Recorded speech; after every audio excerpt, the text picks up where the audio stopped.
one of the hosts of Yesshift, and this is a news desk edition. Let me just make sure I sound okay. Yeah, I do. Okay, maybe you heard that, so apologies for that. So doing a news episode. There's a lot that's been going on. Uh, this morning, John Anderson and the band Geeks released their single "Shine On" from the upcoming album True. But I'm gonna save that for the end, as there's been a lot that's been going on. In fact, I even saw Jazz Sabbath perform last night, so I got to see Adam Wakeman. But yeah, there's like a bunch of news stuff I really want to touch on. But first off, yesterday was what would have been the 75th birthday of John Wetton, the great legendary John Wetton. And he was such a huge part of Prague, King Crimson, UK, Asia. Very thankful that I got to see him perform with Asia back in 2009 when they toured with Yes. And yeah, he had such a great career. And I'm sure we'll talk about him some more later this month when we have Harry Whitley and John Mitchell on the show. They're carrying forward in the current Asia lineup. They have their Heat of the Moment tour coming up in July. So the interview with Harry and John will be June 25th, 9 a.m. Pacific, noon Eastern, 5 p.m. UK time. And I also saw a couple messages. Harry Whitley posted a video message about the upcoming tour and also included a bit of Soul Survivor. And Jeff Downs also posted a video message. He actually played a little bit of Only Time Will Tell in the video, so that was very, very nice. So, yeah, I can never say enough great things about John Wetton. My favorite Asia song featuring him, it's probably not as well known as some others, but it's called Bury Me in Willow, and it's from the Triple X album. Like, that song always gets me very emotional. So, yeah, very, very layered and storied career. So, another thing I want to bring up real quick is tomorrow is what would have been Alan White's birthday, and Dad and I will be putting out something for that. Um, I know something we're gonna put out tomorrow, and yeah, so just keep an eye out for that. It'll be out sometime tomorrow. Um, and Alan's such a huge integral part of the Yes history, of course. He was there for most of it. So yeah, can't help missing all of these people. All right. So another thing, June 12th, yesterday, was actually also the 48th anniversary of the legendary Yes concert at JFK Stadium in Philadelphia. And over on the Patrick Moraz Facebook page, he put this, these words from him where he said, "We were playing at JFK Stadium in Philadelphia to the biggest audience Yes ever played to, 135,000 fans and enthusiastic people. June 12th, 1976 was also the official day of the release of my first solo album in the United States, I, aka The Story of I." It also says it should be written as I. So, yeah, that gig is very well cited. It gets talked about a lot, how big the crowd was for that gig. So yeah, it's crazy that it's been almost half a century since that particular gig. I also saw on the Roger Dean Facebook page that there are these art prints of the Progeny box set art, from the looks of it. And I think it's currently down to just a few more copies, or just a little bit. Sorry, I'm just plugging something in real quick. So yeah, go ahead and check out Roger Dean's page to see what's going on there. He's always making something incredible, like visual wise, and just um, even just looking back at all the stuff he's made, it's just always incredible, even just looking back, and always very excited for whatever he may put out in the future. Now, this next item, there's a Bill Bruford fan convention going on this coming Sunday, the 16th, in Tokyo. And I've mentioned this before a while ago, but figured I'd mention it again. And it should be a fun event. There's going to be a Q&A and giveaways, live performances by tribute bands Unknown and Nevermore. The band name Unknown is actually divided into two words. So you get un and then known. And if you abbreviate that, it's UK. So I think that's pretty clever. And Nevermore is, of course, an UK song as well. So I'll be very curious to hear, from anyone who attends that event, like how it is and, what ends up happening. Like would really like to see a nice report of that once it happens. And there was also this announcement recently about Progject. That's spelled Progject. So Progject is I'm just reading the release, the brainchild of drummer Jonathan Mover, features an all-star band of world-renowned players with histories that include Frank Zappa, Joe Satriani, Asia, Alice Cooper, GTR, Steve Vai, Edgar Winter, Spock's Beard, The Tubes, Zappa Plays Zappa, Marillion, and more. And now the lineup featuring Mike Keneally, Ryo Okamoto, Alessandro Del Vecchio, Pete Griffin, and Jonathan Mover is announcing a run of tour dates in the US and Canada in June of 2024, where the group will be performing the classics and epics of Genesis, Yes, King Crimson, and ELP, along with some Gentle Giant, Rush, Pink Floyd, UK, Jethro Tull, Peter Gabriel, and more. Prog legend Bill Bruford and Anil Prasad. Anil has done interviews over on Interviews. I think I've read some of Anil's interviews with certain Yes members, but Bill Bruford and Anil Prasad will be opening up the last two shows in New York City and Glenside, Pennsylvania, presenting In Conversation with Bill Bruford, discussing his remarkable life and career, followed by an autograph/photograph session. Guitarist Travis Larson will be opening the rest of the shows. Progject's 2+ hour show includes The Lamb Lies Down on Broadway, Firth of Fifth, The Cinema Show, Lark's Tongues in Aspic, Parts 1 and 2, 21st Century Schizoid Man, Roundabout, Siberian True, Carnival 9 First Impression, Have a Cigar, Money, In the Dead of Night, Alaska, Closer to the Heart, Red Barchetta, Salisbury Hill, DIY, Aqualung, Locomotive Breath, Cogs and Cogs, Hell's Bells, and more. Whoa, there's more? That's such a stacked list of songs right there. Some great prog rock right there. That's incredible.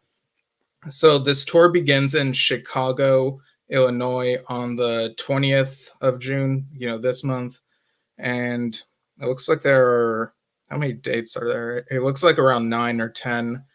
And the New York City and Glenside shows, which end this, are on the 29th and 30th.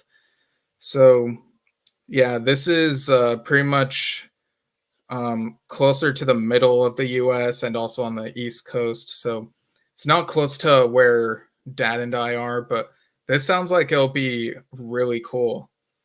Harry Whitley is tuning in. Hi, Harry. So yeah, just saw your comment. Yeah, it's evening where you are. Let's see.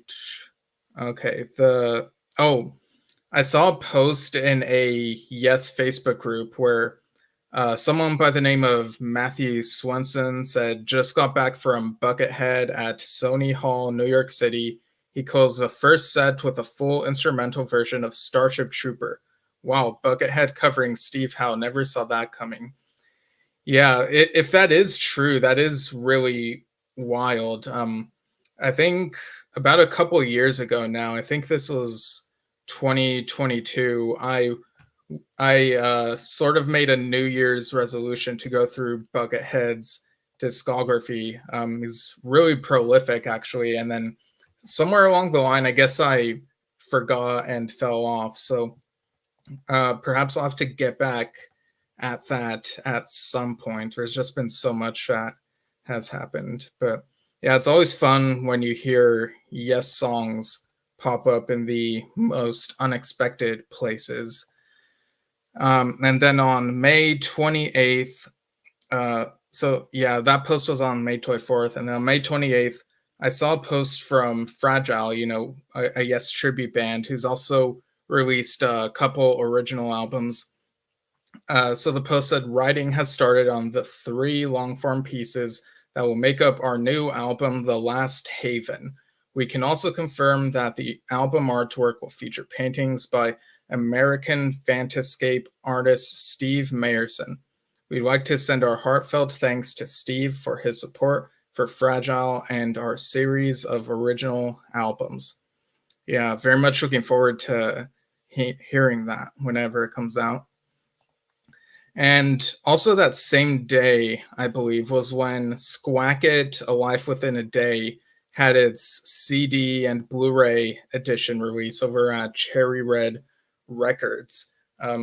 It's a great album, so I'm glad that, oh, mix my words there. I'm glad that it got this re-release, and maybe people will rediscover it or discover it for the first time. And yeah, just keeping the legacy of Chris Squire alive. And there's also an announcement from Steve Hackett and Inside Out Music that there will be reissues of Steve Hackett's classical catalog beginning this August with Bay of Kings and Momentum. So we'll have to keep an eye out for those as well. I'm really glad Steve Hackett, he's had like a lot of great stuff come out, and he had a new album come out earlier this year, The Circus and the Night Whale, which we've talked about with him. And yeah, just really glad that he's got all this and we're able to hear it. Okay, so this next item, Cruise to the Edge. So back in April, I believe this was, Cruise to the Edge started sharing their rollout of which bands and artists would be on Cruise to the Edge 2025. So I'm going to read a few that were announced shortly after and then some more recently. So Moon Safari, IQ, Pure Reason Revolution, Riverside, Big Big Train, Dave Kersner and Friends, which includes Billy Sherwood and Durga McBroom. So Billy will be there again. Nice. Gabriel Agudo, Robert Fripp and Dave Singleton, and what? Rick Wakeman? That's right. Rick Wakeman has been announced for Cruise to the Edge 2025. And when that bit of news came out, it was a real surprise. This is something I would not have expected him to be part of, like maybe 5 or 6 years ago. But, things, I guess, have sort of changed over the last few years. And it's cool that he'll be part of this. So we'll have, at the very least, 2 musicians who have been very integral to the history of Yes. We'll have Billy Sherwood performing with Dave Kersner's band, and Rick Wakeman will be doing his thing. So that should be very interesting. And also Rick's ramblings, gotta catch up on that. So this is also toward the end of May, this one, where he said, in just a week, I'll be going into the granary and will be sitting down at my favorite Steinway Model D piano to record Yes Sonata and 3 other new pieces for release later in the year. For those of you who who may have heard Yes Sonata live on the first leg of the American final one-man shows, you will already have a taste of what it's like, but the recording will have quite a few differences, with even more references to Yes music that was such a part of my life. At the moment, it looks like being around 18 minutes long, just like a Yes intro from the old days. The new music is just that, entirely new, and will be an associated suite of 3 pieces, again, all on the piano. For those of you interested in how I will be recording this, it's our tried and tested way, honed over the years, performing the piece in segments and editing them together as we go along to ensure that every note, every phrase is a performance. Interestingly, this is how Yes would write and record back in the early 70s, and is still the method of recording I embrace. So yeah, I'm very much keeping busy. And then this is a more recent rambling from June. Let me just scroll through this a little bit. Uh, he says, I was working on preparing Yes Sonata for recording and adding a few bits that weren't played in the USA. It was important to get the balance right, and that did take quite a lot longer than I had anticipated. But finally, I was happy and went off to the granary to sit at my favorite piano and over 3 days record both the Yes Sonata and a piano version of much of King Arthur. Each side is around 20 to 21 minutes and so perfect for vinyl. I have no idea if it is intended to release in other formats, so having no control anymore, I'll just have to wait and see like everybody else. Although I expect September is likely to be the chosen month. For future releases that don't end up on an existing label, I have formed a new publishing company aptly named More and More Music that will also release selected new product.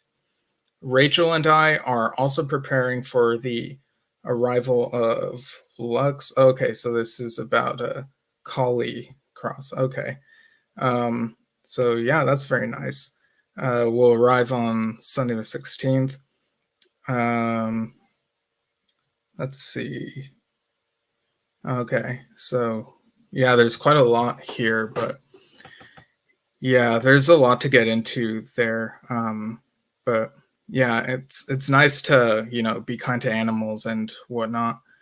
Um, yeah, so I'm gonna keep this music related, but this is worth reading.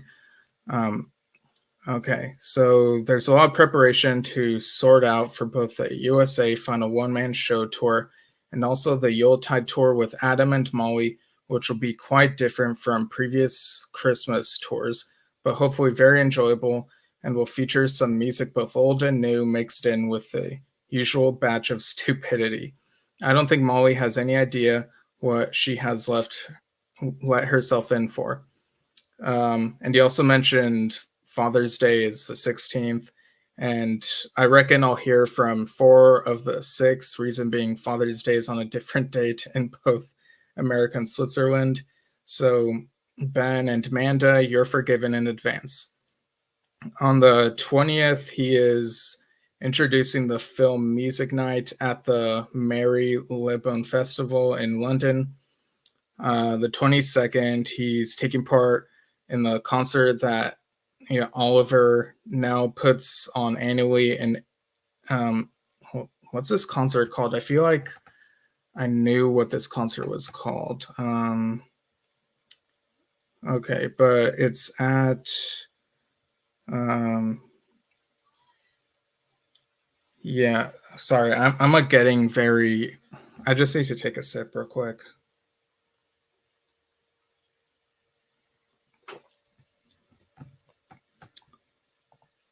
Yeah, I'm trying to remember what the proper name of this concert was called. Um, I know it's written somewhere. Let's see. I think it had roses in the name, if I'm not mistaken.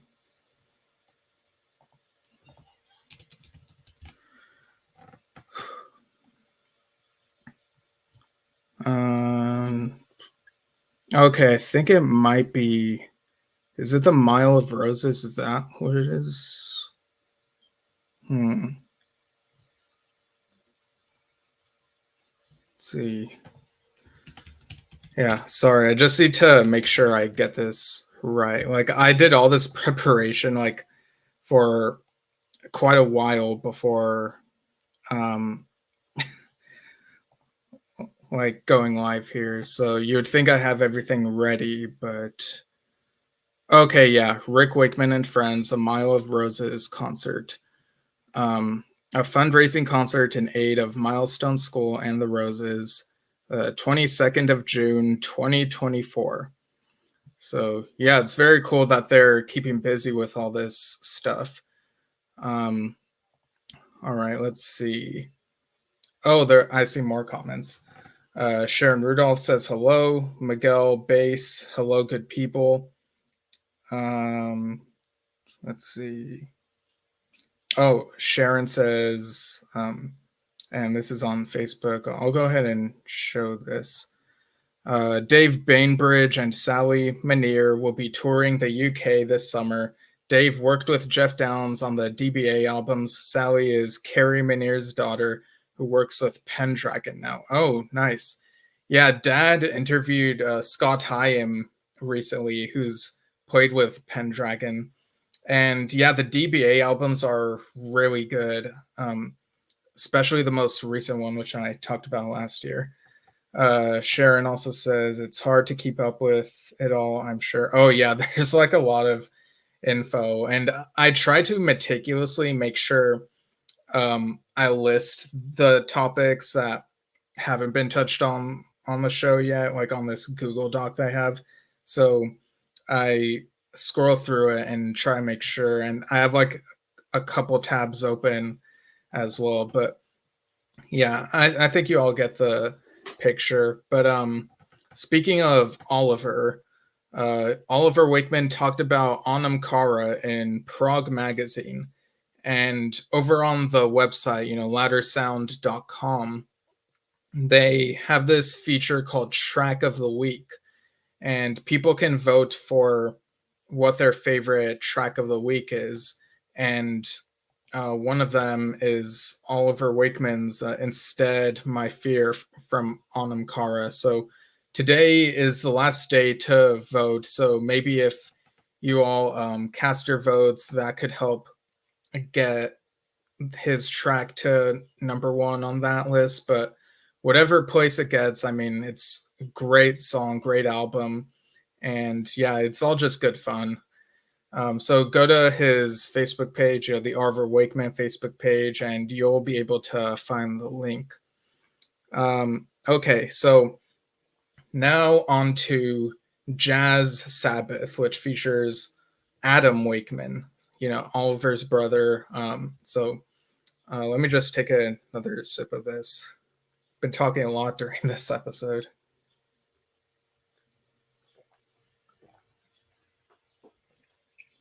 Okay, so last night I went to the Catalina Jazz Club in Hollywood, and this is where Jazz Sabbath were performing.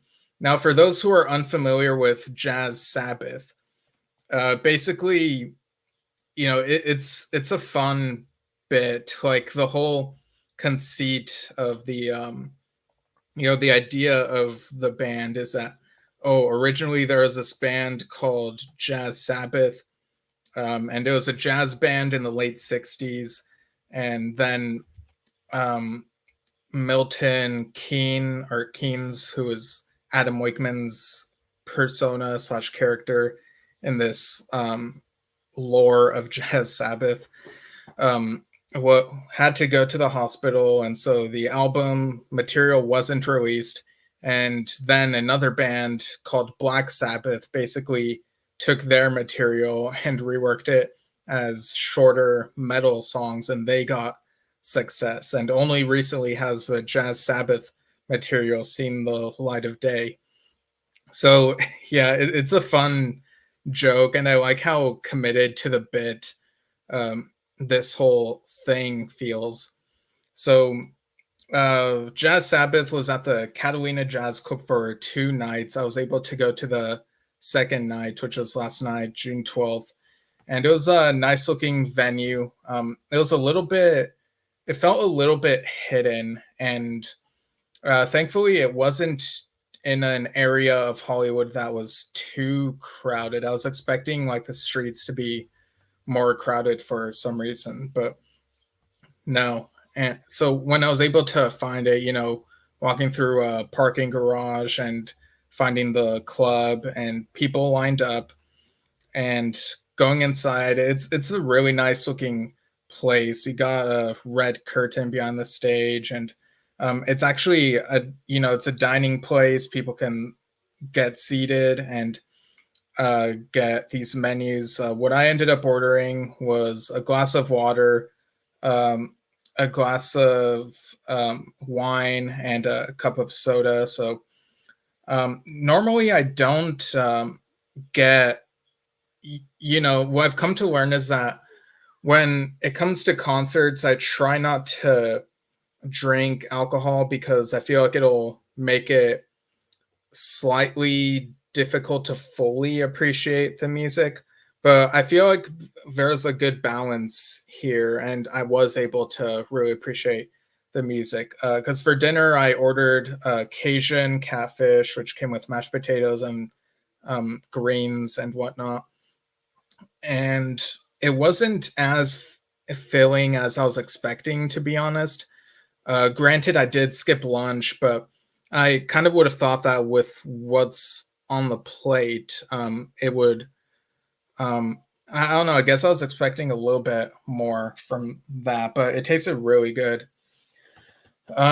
So I came to the place on my own, and I was seated with a couple other people who also came by themselves to this show. One of them, I guess they had both heard about it last minute, and one of them is a Black Sabbath fan, and I guess like the Facebook algorithm like showed him the event like Jazz Sabbath and probably made him think, oh, what is this? So um yeah, and it kind of reminded me that, oh, not everyone goes to this like through the lens of Adam Wakeman. Some people are huge Black Sabbath fans, and maybe they want to see these reinterpretations of the Black Sabbath music. Now, Adam was on the piano, and he was dressed in his Milton persona. You had Tim Landers on bass, um, and also Tal Bergman on drums. And they were a really great trio throughout the night.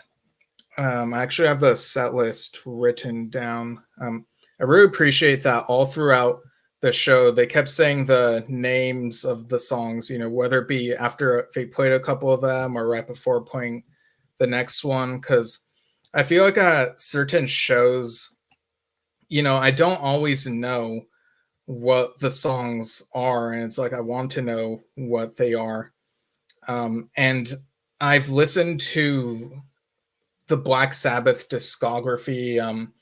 I feel like I went through it maybe 9 years ago or something, so that was quite a while. I don't have everything committed to memory, so I wouldn't have been able to recognize all of the songs in these jazzy interpretations. There are a couple that one might easily recognize due to the popularity, but yeah, like that was something I really appreciated, that the names of each of the songs would be said. And before they performed, there was actually this reel where there were clips from various musicians, Mickey D, Jordan Rudess, Rick Wakeman himself, and even Trevor Rabin. And they would talk about how, and there were more people, but essentially they would talk about how Jazz Sabbath was a thing back in the day, and just adding fuel to the mythology of all of this. So I thought that was quite a fun way to open the show. Um, so looking at the set list I've written down, so they played Fairies Wear Boots, Snowblind, NIB, and Tal did an incredible drum solo during either that second or third piece, and like it just like melted the room. Like it was so good. And then Children of the Grave, and then there was an intermission during which I went ahead and bought the poster, the Jazz Sabbath poster, and the 2 albums on vinyl. They were selling them in a few different formats: vinyl, CD, and cassette, if you can believe that. But I was like, you know what? It just feels right to get these on vinyl. So I went ahead and did that. After the intermission, they played Black Sabbath, Behind the World of Sleep. Or is it World of Sleep or Walls of Sleep? I'm sure y'all can correct me. I'm actually going to look at the track list on the back of these sleeves again, so that'll answer my question. Changes, which, Adam in character was saying this was written for 5 accordions. So funny throwing in things like that. And then after that, they did Iron Man, and Adam told this story about how, telling the record label, this was originally supposed to be called Derek the Ironing Man, but they said it was too long of a title, so changed it to Derek, and they thought that was too short. If I changed it to Ironing Man, and they thought that was too long, so it became Iron Man. And so they played that, and it also included a little bit of that classical song. I'm not sure what the title is off the top of my head, but there was a bit of a do do do do do do do do do do do do do do do do do, and then also a little bit of Eleanor Rigby, I believe. Do do do do do do do do do. So I guess it was Iron Man with a little medley of sorts. After that was Evil Woman, and then Paranoid. And Adam was saying this is 9 minutes, and Black Sabbath abbreviated to 3 minutes, like, and he was talking about how like 3 minutes isn't enough and stuff like that. He also mentioned a woodpecker who wrote Paranoid in Morse code. So yeah, I really loved how he was having fun with sort of making up the lore of Jazz Sabbath. And after the show, and like this was all instrumental, by the way, all these jazzy renditions of Black Sabbath music. But after the show, I was on my way out carrying the poster and the records. And, I thought that the band members would just all stay in this room at the side, and like we'd all just have to head out. But surprisingly, Adam ended up coming out to like talk to people and sign their things. And I was like, oh, wow, I wasn't expecting this. It reminded me of when I saw one of Rick Wakeman's piano concerts back in 2017, and I wasn't expecting him to be autographing stuff at a table, but he ended up doing that. So Adam was signing things, people were gathered around, and I was trying to, the poster already comes signed by him, but the vinyl sleeves were what I needed signed, and I still had them in their like plastic things. One of them was in the, I think it was volume 2 that was in this plastic sleeve, so it was easy to get that out of it. But the first Jazz Sabbath record was in this plastic wrap, which I was frantically and carefully trying to peel off, and while everyone else is like talking to Adam. And so after a little bit, I'm like, all right, I could just like use my key to just get through the plastic. And so I was able to get those signed by Adam, and I got a picture with him, which I'll show in just a sec. And I took other pictures of the concert. They're not the best. They're kind of from a little far away, like left of the stage, but you can like I don't know, like I look at these pictures and I feel the atmosphere of the night. But yeah, I'll go ahead and show the picture that I took with Adam. So there you go. Yeah, he's very much in his Milton persona, how he looks there. But yeah, he was very easy to talk to. I told him about the podcast, so we'll see what we can do in the future. So yeah, pretty much all the Wakemans that I've met have been pretty easy to talk to. You know, Rick, Oliver, Adam, and you know, it's been great to see each of them do their thing. So I'll go ahead and show you the records. Oh, I keep forgetting I have to like share this video around. Okay, so posting to that group. Okay, so this morning I listened to both of these records on my record player, and if you've been following the show for the last week or so, I've been doing this thing called Steven's Vinyl Adventures, where because I recently acquired a record player, I play each of the vinyl records that I have on this record player finally, since they haven't been played yet, and sort of give my thoughts on the experience of playing them on there. So I'm injecting a bit of that into this episode. And I also did run a poll, which I guess I could have shared around better, of like what my next listen slash topic on the record player should be. It was a tie between Emerson, Lake and Palmer singles, you know, that collection, and Caligula's Horse, Charcoal Grace. So I ended up flipping a coin, and it looks like I'm gonna go with singles next. So that'll be a bit to get through, and then Charcoal Grace, and then I'll figure out the what order to do the next couple. But yeah, that should be a lot of fun. So first off, here is the poster. Yeah, let's see, what's the best way to show? Okay, so got the Jazz Sabbath poster here. It's got the dates and the Catalina Jazz Club. It's signed by Adam. And these are, I'll show these one at a time. So first, the first Jazz Sabbath record. Always gotta be careful with these. Yeah, and me and the guys who were sitting at the table over there were talking about how the cover looks very much like how some albums of that time would look, you know, late 60s or 1970. And yeah, I can very much see that. It's really cool.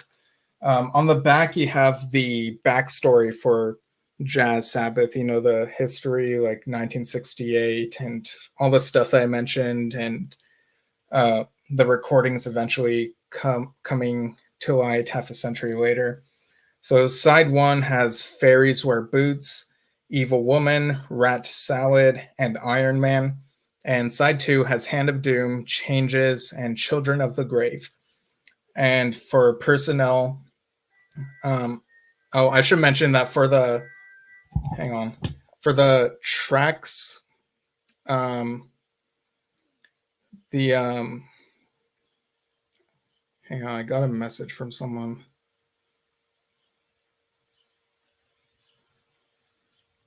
Okay. All right. Yeah, so on the track list, you have the credits, you know, the original credits for from Black Sabbath, and it looks like they're doing, like it says that, you know, they legally have to begrudgingly keep these credits under each of these songs. So I thought that was funny. For the personnel, you got Milton, you know, Adam Wakeman's character, and on upright bass is Jacques Tifono, And on drums is Juan Take. And this was mixed by Gary Stevenson, mastered by Brett Caldas Lima, cover photo by Richard Forster, and cover design by Blacklake. And you've also got additional musicians on here. Wes Tustrayer, who does a guitar solo on Hand of Doom, Steven Stringer, who does a guitar solo on Fairies or Boots, Leighton Bazard, Hammond organ on Children of the Grave, Chester Draws, guitar solo on Children of the Grave, Fenton Breesley, saxophone on Children of the Grave, Jerry Meehan, bass overdubs, recorded at the Wendy Ranch, Kent, Ash Sohn did drum overdubs at Windmill, Norfolk, and Milton Keynes piano overdubs recorded at Sidar Studios Books. So, you know, that's Adam right there. And I'll go ahead and show the record itself, the vinyl.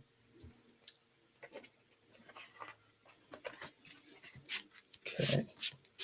All right. So when I took out this record, you know, I'm still getting the hang of these things. I'm so used to them saying side A or side B or what have you. And so I was looking at this and I was like, wait, how am I supposed to know which side is which? Because like I opened it and turned it around a bit, and then I was like, oh wait, I don't know which one is supposed to be the first side to play. So I had to look at the track list and then make sure that the beginning matches the beginning of whichever side I put on was, and I did end up putting side A on first. But then when I finished listening to this on my record player, I looked at the record again and I was like, oh, duh.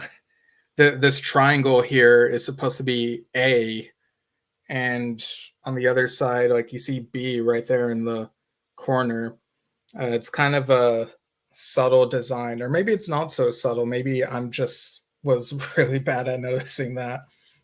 But playing this on the record player, you know, it just felt right. I really do think you can trick someone into thinking this is from late 60s or 1970. If you just, you know, you could, I'd be very curious to see something like this happen. You know, you play this to someone who might be a Black Sabbath fan and you tell them, oh, this is just a jazz record. You know, don't tell them that it's Jazz Sabbath.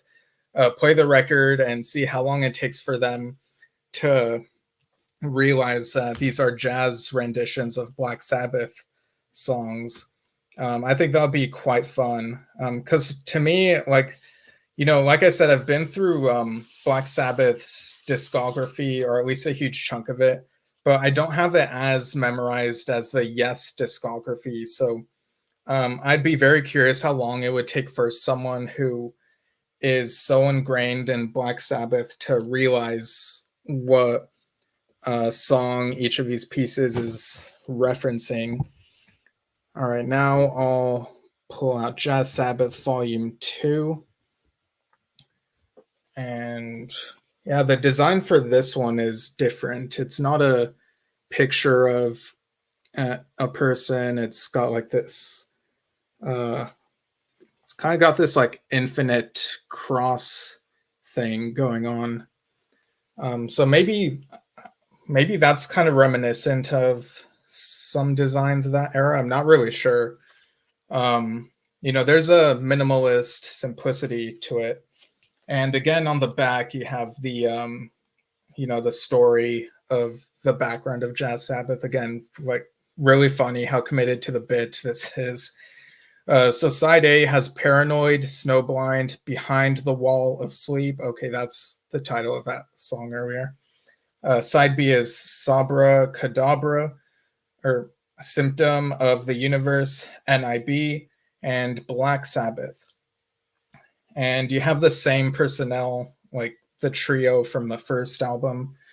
And again, the trio on these albums is not the same as, you know, as different bassist and drummer in the performance I saw. Let's see, it looks like the production credits are about the same.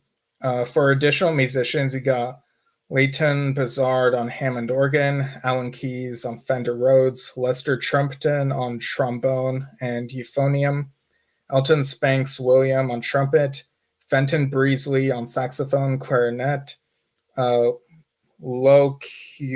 Loquacious Felache on horn arrangements. I really hope I pronounced that correctly. Francis Melly on percussion, and Angus Guitaropoulos, is that a real name? What? Who did a guitar solo on track 1. Wes Talstrayer, who did guitar solo on track 2. Arthur Idis. Okay, that's got to be a made-up name. Arthur Idis, guitar solo on track 4. Newton Abbott, guitar solo track 6. So, yeah, I gotta look into these names a bit more. Because I do wonder if maybe that some of that is, continuing to commit to the bit. Let's see. Oh, Todd Goldfinger over on YouTube says, big fan of Jazz Sabbath. Hope you have a great day. Oh, thank you. Yeah, I really like this music. I've for sure listened to Volume 2 a while back, just not in vinyl form. So it's been fun listening to these on vinyl. It just sounds so natural. Yeah, so I'll go ahead and show the vinyl of Volume 2. And I like that they change up the design of how the A and B look. You still have this triangle, but in a different form. You got these newspaper clipping things. Stunning performance by Ronnie Scott's. Jazz Sabbath leave crowd bewildered.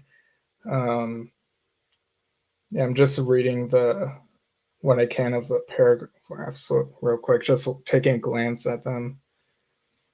And yeah, on the other side, side B, the letter B, in a similar manner. And you got headlines like lies, plagiarism, and jazz. Yeah. So it's really fun how the whole conceit of Jazz Sabbath is, Black Sabbath plagiarized us. It's so fun.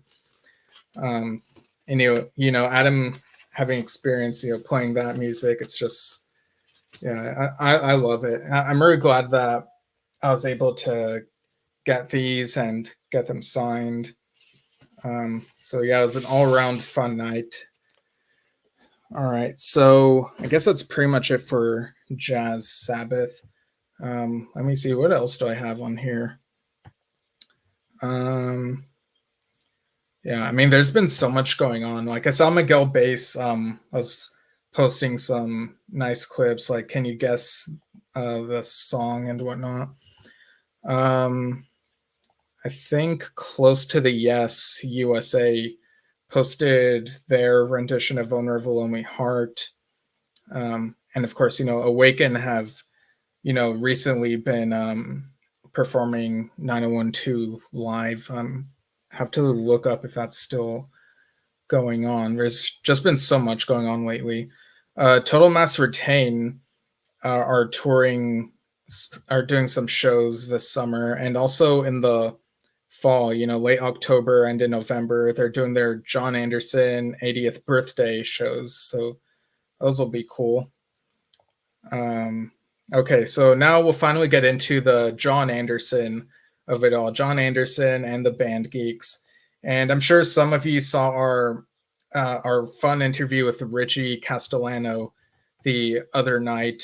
It was a great conversation, great insights on how the creative process of that whole collaboration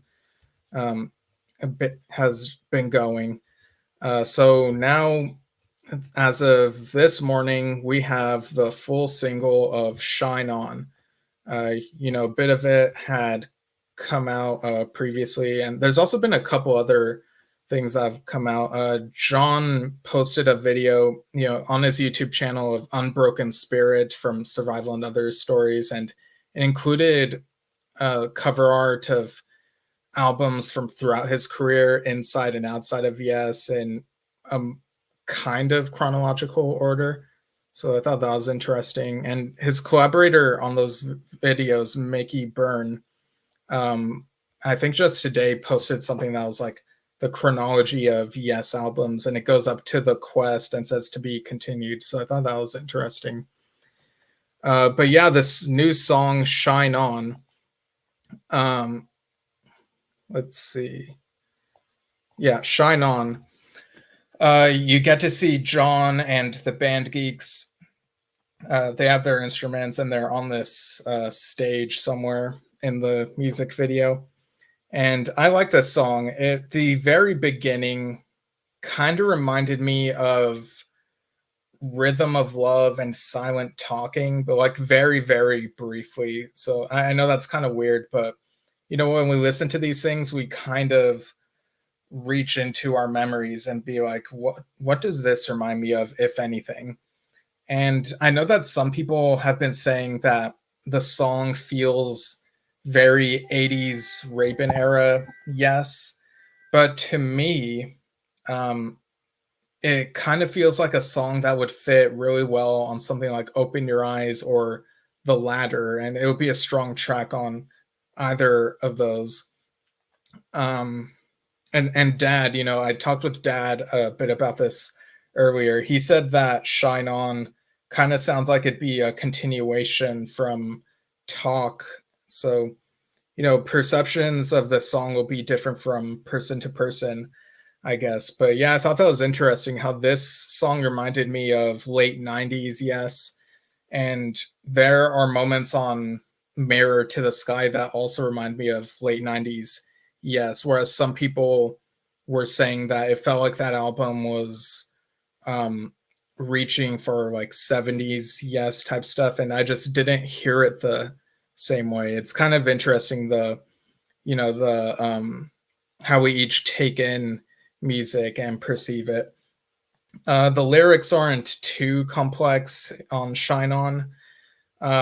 I can see why they chose this for the single. I can definitely imagine it being played at like some sort of party or celebration. And, it's about the mood, right? It's a very happy song, and everyone looks like they're having a great time playing it. So yeah, I'm very much looking forward to what more comes out from this album. True, the whole rollout. I vaguely remember reading. I think the press release might have said first single, so I wonder if maybe there might be another single later this summer, perhaps.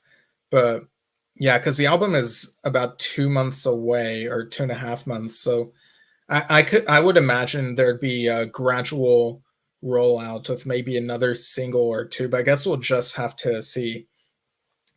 So I also want to talk about, a little bit about the other songs that have appeared on the John Anderson and the Band Geeks tour so far. So if setlist spoilers aren't your thing, then I'll see you next time. But yeah, so they've played this song Shine On at their recent shows, and they've also played True Messenger, which uh, the beginning kind of reminds me a bit of mid to late 90s, yes, and then the vocals feel a bit like something you would see on a more recent John Anderson project, like maybe Open. And it's got like some neat twists and turns on it. And then another one they've played is Thank God, which is a bit more, I guess you could say, like a sentimental song. I think that one feels a bit more like John Anderson, uh, like closer to what John Anderson's solo stuff might present at times. Um, but yeah, it does feel like there are different flavors, which gets me more curious about how the entire album will be. So I'll go ahead and I'm on Setlist FM right now, which shows the set list of the shows. And so I'm looking at the one for the first show at the end of May. So, okay, so the set list for that one. You had Firebird Suite at the start. Then for the first set, Yours is No Disgrace, Perpetual Change, Close to the Edge, and You and I, I've Seen All Good People, The Calling, Heart of the Sunrise. And then during the intermission, the track from True titled Counties and Countries was playing. I'm very excited for that to be heard by, like, all of us. Set 2 says, okay, so for the second set is Shine On, Awaken, Thank God, Starship Trooper, True Messenger, Roundabout, and Owner of a Lonely Heart. So, yeah, that's an interesting set list. And for the True songs, I'm very curious to hear how they sound when you see them live in person or on the studio album, as opposed to watching a phone recording that's been posted, because sometimes those recordings do take in more than you would expect, but they don't take in the full sound and atmosphere, if that makes sense. Okay, I see that All One Same over on YouTube says, Shine On is wonderful, grateful John and the Band Geeks are composing. Yeah, same here. Yeah, I'm really glad that they are playing a few of these new songs in concert. And ideally there would be no competition between bands. If there is, maybe like healthy competition, like maybe this is kind of my dream, that like maybe Yes will kind of look at what they're playing 3 of the new songs, and then Yes will be like, oh, maybe we should play 3 of our new songs, from Mirror to the Sky or even The Quest, because I do like when these bands showcase the new material and show how proud they are of it. So I think it's really important to have a good mix of old and new. So yeah, I'm very excited to, in August, Dad and I will see John and the Band Geeks perform, and it's also when the album comes out sometime that month, and it's gonna be great. It's gonna be really exciting. Always grateful when these guys are still able to put out new music. All right, I think that's pretty much all for this episode. Yeah, it looks like I went through everything that's on my list here, but yeah, thanks again for tuning in, everyone. All One Same chimes in again saying, I'll be in Hershey next week. Yeah, I don't know if I should read that, Dad. Let me see. Just trying to grasp like what that says. Yeah, okay, my brain's just scrambled, but okay.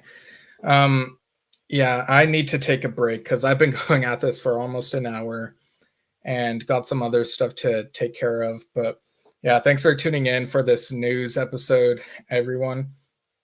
And you can follow Yesshift via @Yesshift on Facebook or YouTube. You can write to us via yesshiftpodcast@gmail.com. And you can also, in any podcasting app, you can type in Yesshift and you'll hopefully find us probably. We're pretty easy to find. So thanks, everyone, and we'll see you all soon.